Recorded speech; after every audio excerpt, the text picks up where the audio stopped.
Mi propio hermano dejó embarazada a mi prometida mientras yo me esforzaba en la universidad. Mis padres eligieron defenderlo a él y darme la espalda. Así que los borré de mi vida y levanté mi futuro desde cero, 4 años después. Cuando él arruinó todo y vinieron arrastrándose a pedirme ayuda, ya no me quedaba ni una gota de compasión. Desde siempre, mis padres tuvieron favoritos, y el elegido era mi hermano Alberto. La traición más grande vino de él, y aún así lo apoyaron. Esa fue la gota que colmó el vaso, me fui y no volví. Pensé que había terminado con todos ellos, pero el destino tenía otros planes. Déjame retroceder al principio. ¿Alguna vez creciste en una casa donde sabes, desde el primer día, que eres el personaje de fondo? Ese era yo. Mi nombre es Javier. El hijo mayor, responsable, tranquilo, con buenas notas, el que hacía los deberes y no se metía en problemas. Después estaba Alberto, el pequeño, el niño prodigio. Según mis padres, estaba destinado a ser presidente, médico o el próximo genio de la humanidad. Vivíamos en un barrio residencial común, con la típica valla blanca, un patio pequeño y 2 coches en la entrada. Desde afuera parecíamos la familia perfecta, pero dentro todo era distinto. Te doy un ejemplo. Cuando cumplí 16, mis padres me regalaron una bicicleta usada que habían comprado por internet. Costó $100, tenía la cadena oxidada y el asiento torcido como si hubiera sobrevivido a un tornado. Mi padre me la entregó sonriendo como si me estuviera dando las llaves de la ciudad. Sé responsable con ella, Javier, me dijo con solemnidad. Yo asentí, porque ¿qué más podía hacer? 2 años después, cuando Alberto cumplió 16, le dieron las llaves de un Honda Civic nuevo. No exagero. Lazo rojo, globos y un pastel que decía Feliz 16, Alberto en glaseado azul. Los vecinos se acercaron como si estuviéramos presentando un coche de lujo en una exposición. Mi padre pronunció un discurso sobre lo importante que era que Alberto tuviera un coche fiable para la escuela y los deportes. Mientras tanto, yo me encontraba comiendo pastel en un plato de papel, mirando cómo mi bicicleta seguía encadenada a una señal de tráfico, destartalada como si hubiera sobrevivido a una guerra. Mi madre hacía fotos de Alberto con el coche nuevo como si hubiera ganado un Nobel. Yo no tuve ni una foto con mi bicicleta. Ese contraste lo resumía todo. Tenía 14 años cuando Alberto rompió una ventana jugando al béisbol en el jardín. Lloró, mamá lo abrazó y papá dijo que fue un accidente. Un mes después, yo olvidé vaciar el lavavajillas antes de dormir. Y mi padre me dio un sermón sobre la responsabilidad como si hubiera cometido un crimen. Aprendí muy pronto que mi papel en esa familia era el de asistente gratuito, mientras mi hermano era tratado como una celebridad invitada. Él nunca hacía tareas domésticas ni enfrentaba consecuencias. Para mi madre era especial, y según ella, chicos como él necesitaban apoyo. Curiosamente, ese apoyo siempre incluía dinero, regalos y segundas oportunidades. Yo, en cambio, me refugiaba en mis propios proyectos. Empecé a armar computadoras con piezas viejas que encontraba en línea. Vendí algunas para ganar dinero extra, pero nadie en casa se dio cuenta. Una vez, mi madre pasó por mi habitación mientras tenía una placa base entera desarmada sobre el escritorio. Ni siquiera preguntó qué hacía. Cuando llegó el momento de pensar en la universidad, ya ni intentaba hablar de mis planes en la mesa familiar. Mientras yo rellenaba solicitudes en silencio, mis padres estaban ocupados decidiendo en qué facultad de medicina entraría Alberto, aunque aún ni había aprobado biología en secundaria. Llegado mi último año de instituto, ya sabía el papel que me había tocado. Algunos padres animan a todos sus hijos, otros escogen a uno y se olvidan del resto. Adivina cuál fue mi caso. Lo de los cumpleaños y la bicicleta fue solo el inicio. La tradición de favoritismo se extendió a todo, como cuando mi madre empezó a planear un viaje a Florida. Era la primera vez que tendríamos unas vacaciones familiares, playa, mariscos. Unos días para relajarnos antes de que empezara la universidad. Yo había estado ahorrando con mi trabajo en el supermercado, con la idea de comprar recuerdos o alquilar una moto de agua. Estaba emocionado. Pero entonces Alberto dijo que tenía entrenamientos de fútbol esa misma semana. No era un partido, ni una prueba importante, solo entrenamiento, correr vueltas, levantar pesas y beber bebidas energéticas. Nada que no pudiera esperar. Y aún así, en cuestión de horas, el viaje fue aplazado indefinidamente, lo que en nuestra familia significaba cancelado. Los cazatalentos universitarios valoran la dedicación, dijo mi madre en el desayuno, como si se tratara de los Juegos Olímpicos. Mi hermano apenas jugaba en un equipo escolar que perdía todos los partidos por goleada. Nadie lo estaba observando, salvo nosotros en las gradas, como figurantes del show de Alberto.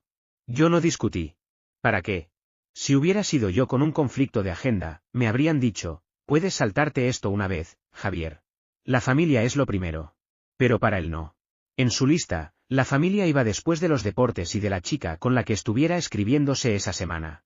Ese verano, en vez de ir a Florida, lo pasé viendo a mi hermano correr en círculos, mientras todos fingíamos estar orgullosos. En medio de todo eso conocí a Clara. Trabajaba en una peluquería pequeña cerca del supermercado donde yo estaba empleado. Era inteligente, divertida. Se esforzaba en 2 trabajos mientras terminaba la escuela y soñaba con abrir su propio salón algún día.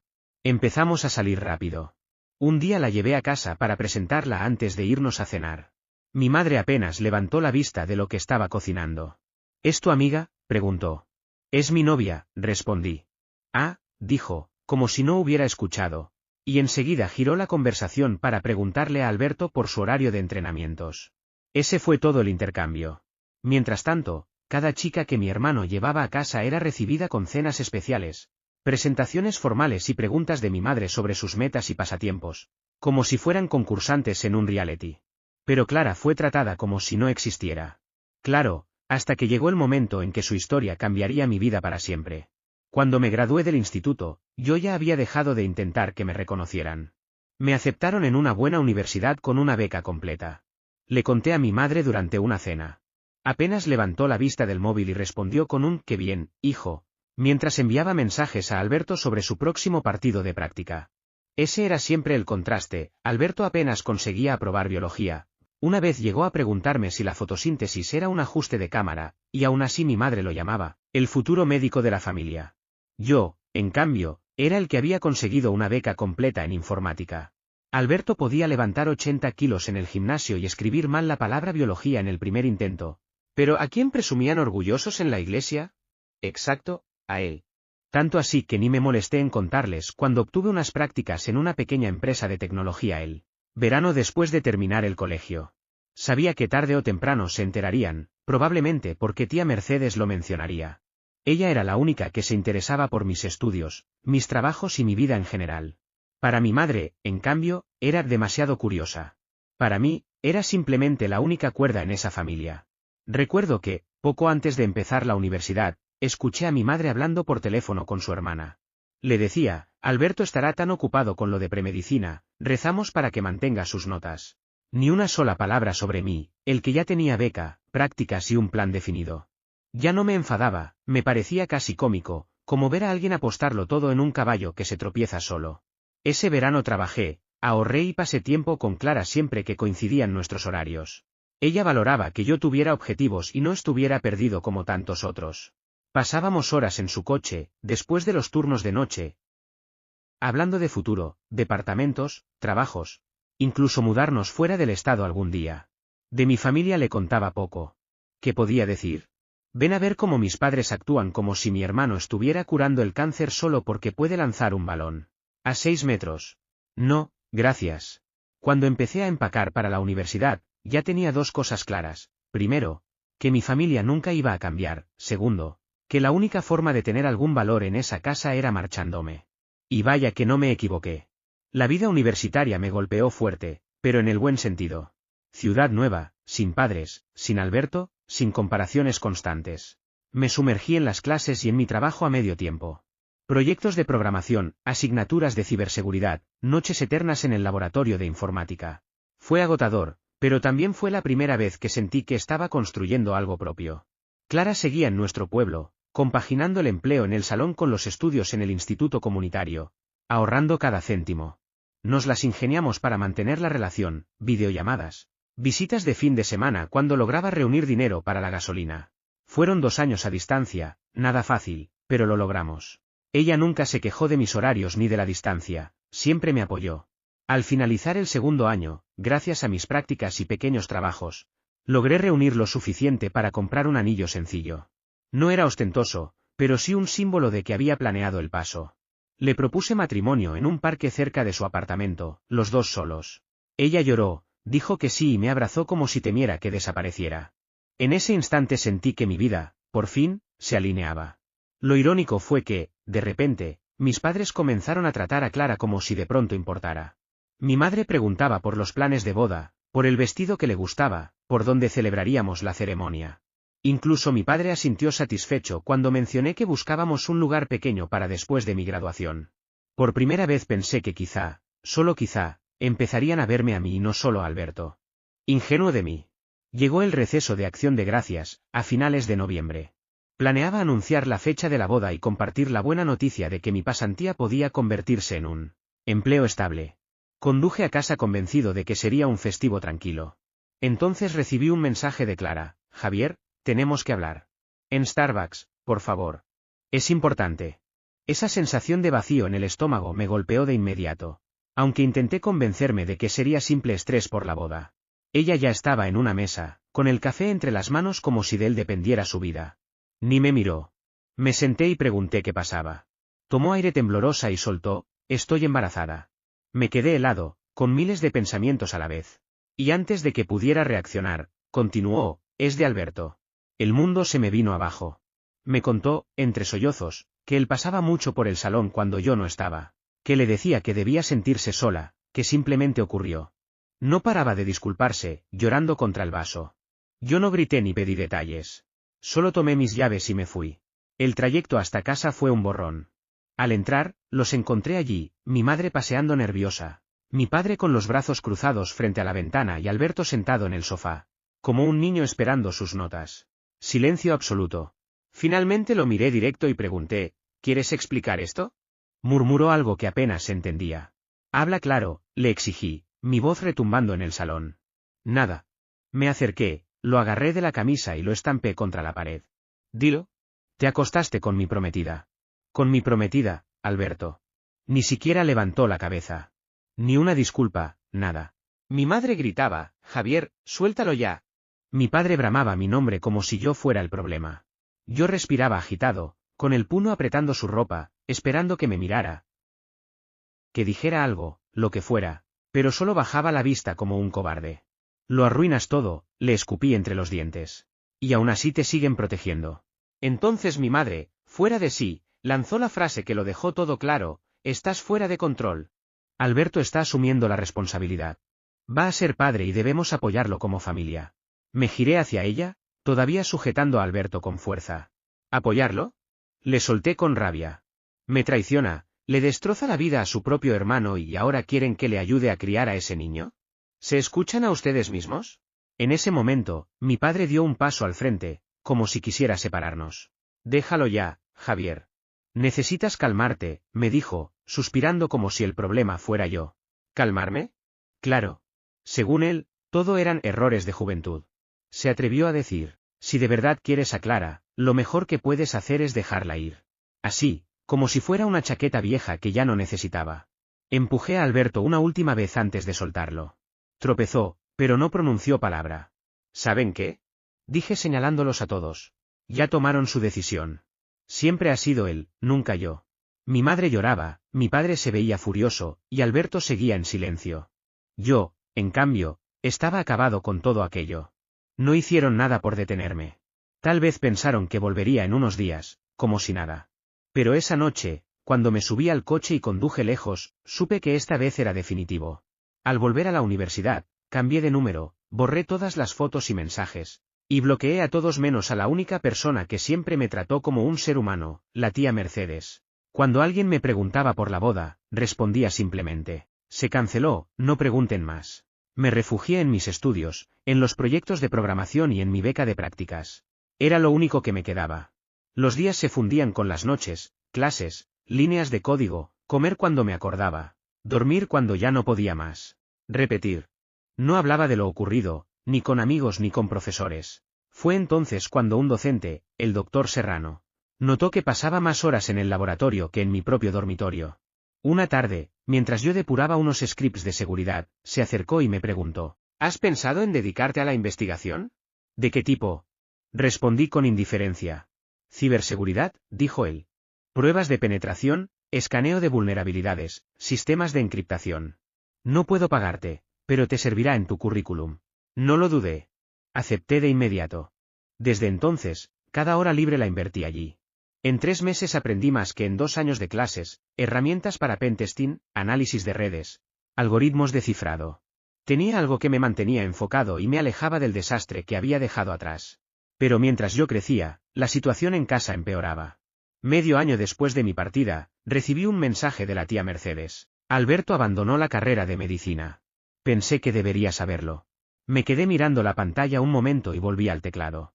No me sorprendió. Apenas había pasado biología en la secundaria. La medicina era un sueño de mi padre, nunca de él.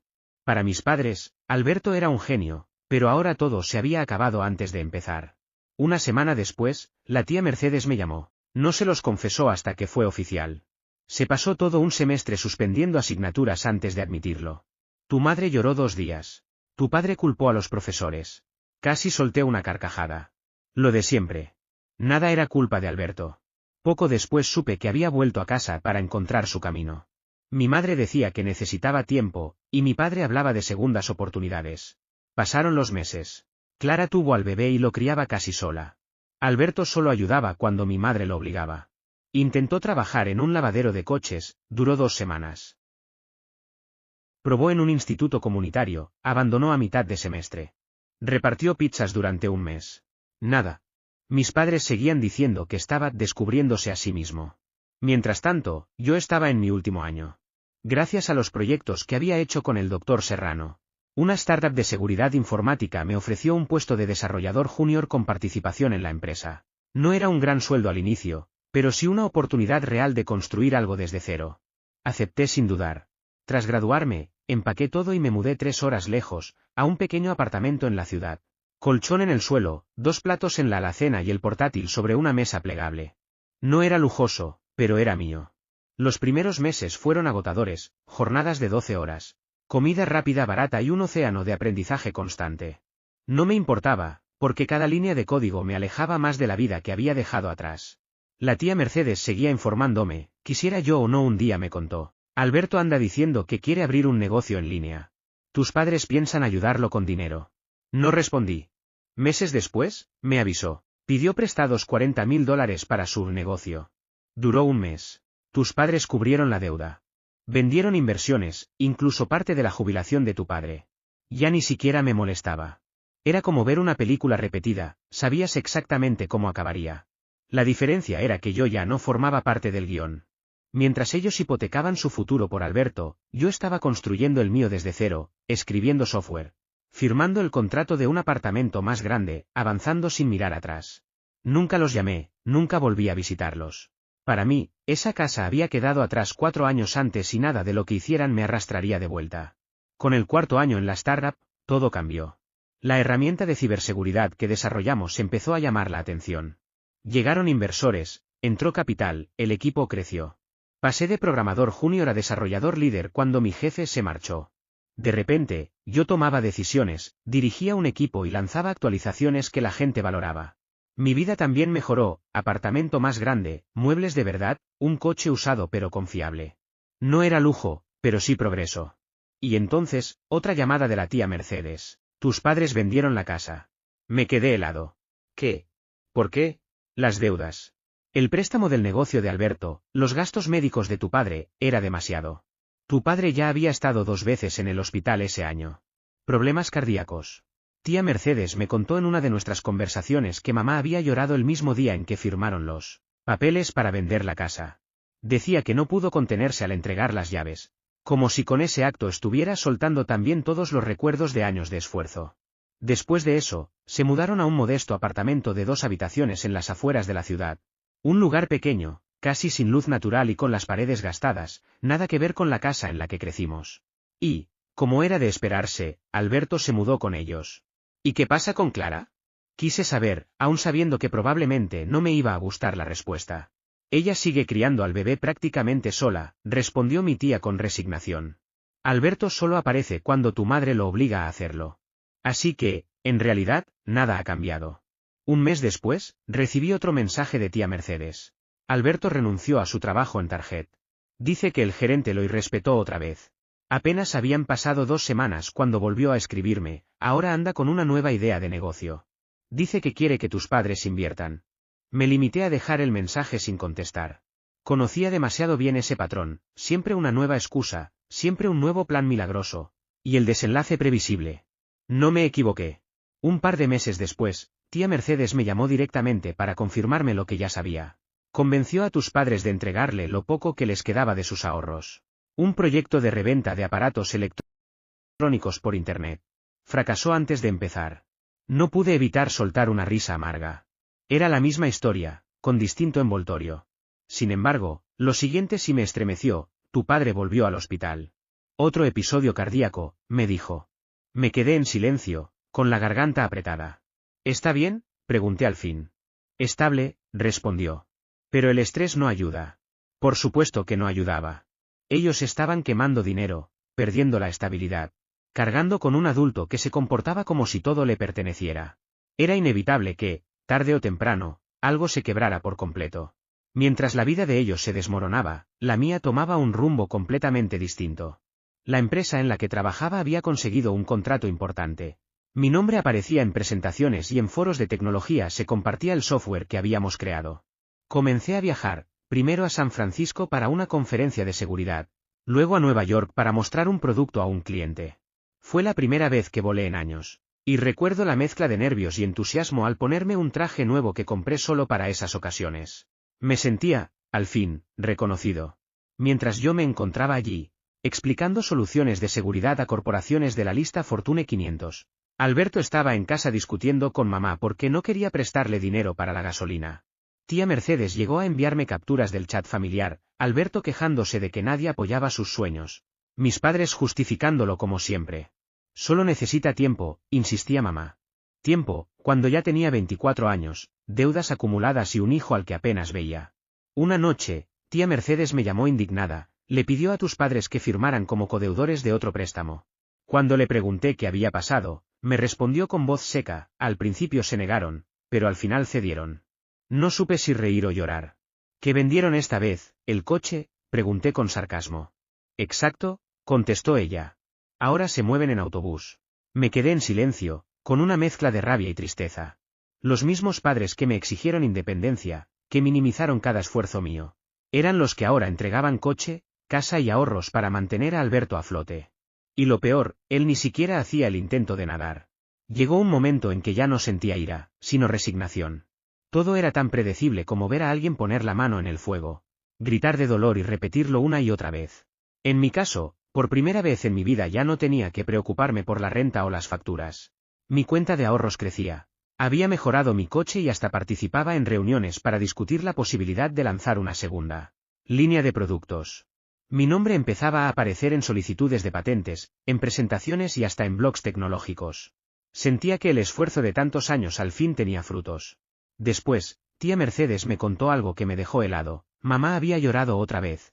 Esta vez no por el coche en sí, sino porque reconoció que ya no quedaba nada más de valor por vender, salvo algunas pertenencias personales. Y aún así seguía defendiéndolo. Está intentando, solo necesita que algo le salga bien, le dijo a mi tía. Yo lo veía como observar una tormenta que arrasaba la misma casa una y otra vez, mientras los dueños insistían en reconstruir con cartón mojado. Entonces, una noche, mi teléfono sonó con un número desconocido. Estuve a punto de dejarlo pasar al buzón de voz, pero algo me impulsó a contestar. ¿Javier? Soy yo, escuché la voz temblorosa de mamá, como si hubiese estado llorando durante horas. Me quedé congelado, incapaz de reaccionar de inmediato.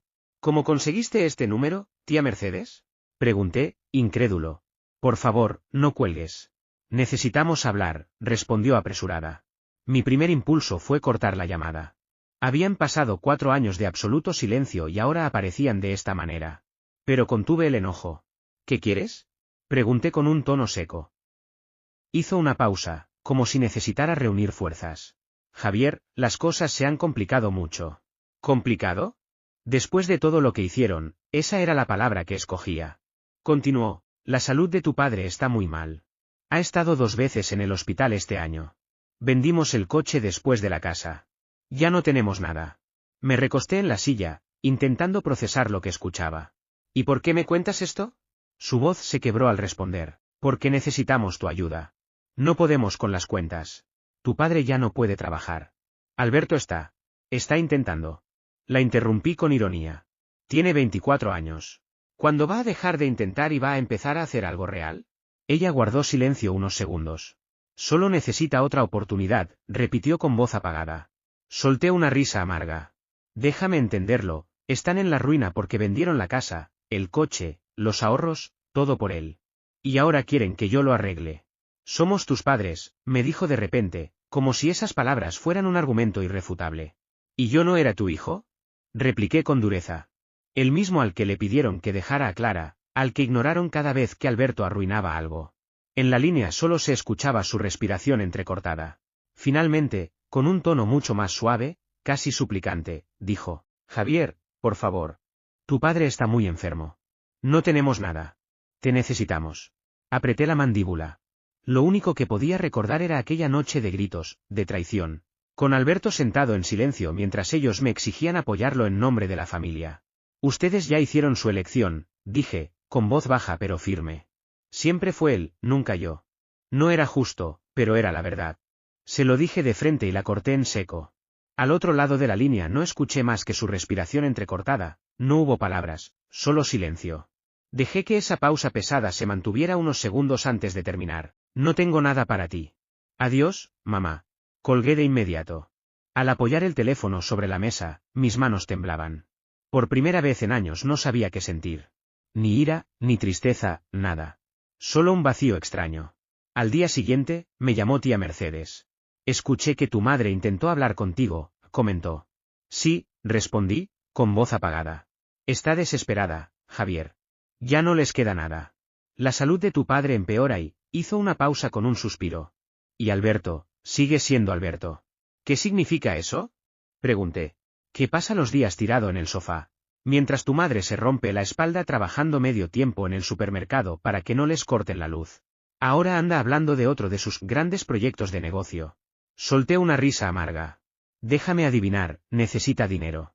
Por supuesto, confirmó ella. Y tu madre encontrará la forma, aunque le cueste la vida. Nada de esto me sorprendía.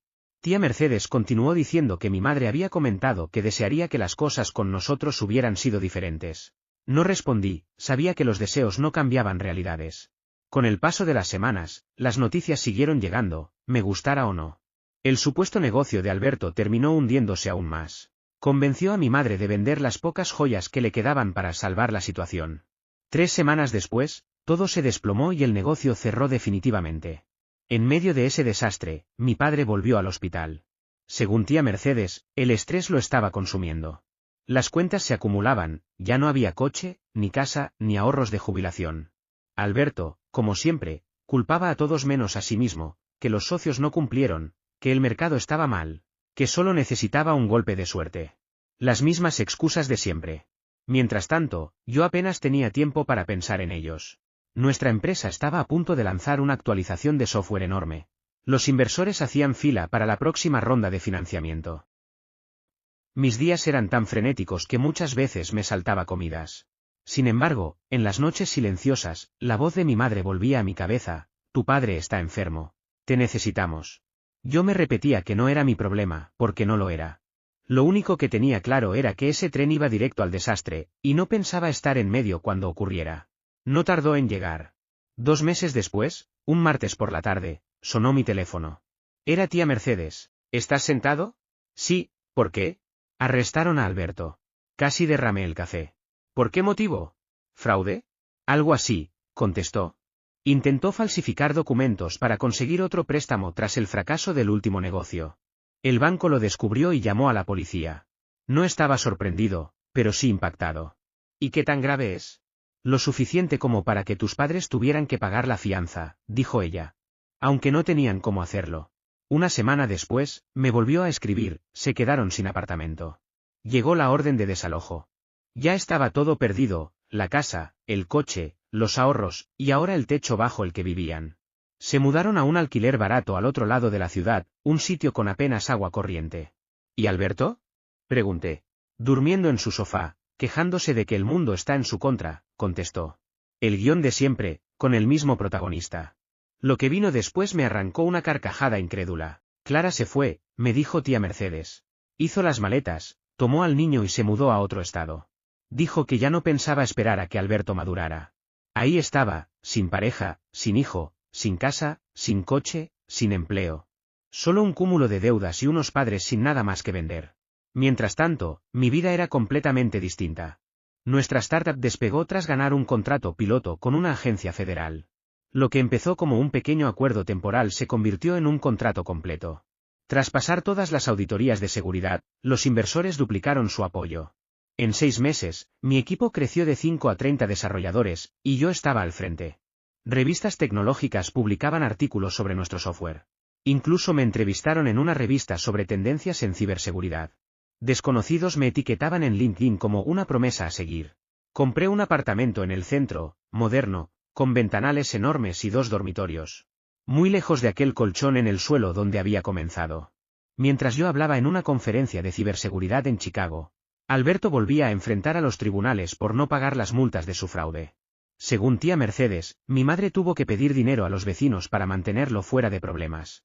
Era como observar 2 vidas opuestas, la mía, construida a base de desvelos y café, la suya, sostenida en excusas y manos extendidas hasta que no quedó nada más que pedir. Una semana después, recibí otro mensaje de tía Mercedes. Alberto se mudó con un viejo amigo del instituto. Tus padres ya no pueden mantenerlo. El sitio tiene cucarachas y casi nunca hay calefacción. El hijo dorado finalmente se quedó sin brillo. Mis padres vivían en un departamento de paredes descascaradas y facturas vencidas. Alberto en una casa infestada, culpando al mundo. Clara rehacía su vida lejos de todo ese desastre. Y yo, estaba volando a San Francisco para cerrar otro acuerdo con un cliente. Después de esa conferencia, tía Mercedes volvió a llamarme. Tu madre me dijo algo ayer, comentó. Dijo que desearía haberte tratado como realmente merecías. Apoyé la frente en la ventana del hotel, contemplando el horizonte iluminado. ¿Dijo eso, palabra por palabra? Exactamente, respondió ella. Pensé un instante y solo asentí para mí mismo. Ya es demasiado tarde. Sí, contestó en voz baja. Hablamos unos minutos más y colgamos. Esa noche, ya en mi balcón, con las luces de la ciudad extendiéndose bajo mis pies, sentí algo distinto. No era ira ni rencor. Solo cierre. Había terminado. Le envié un mensaje a tía Mercedes, gracias por siempre ser sincera conmigo. Respondió al minuto, tú merecías algo mejor, Javier.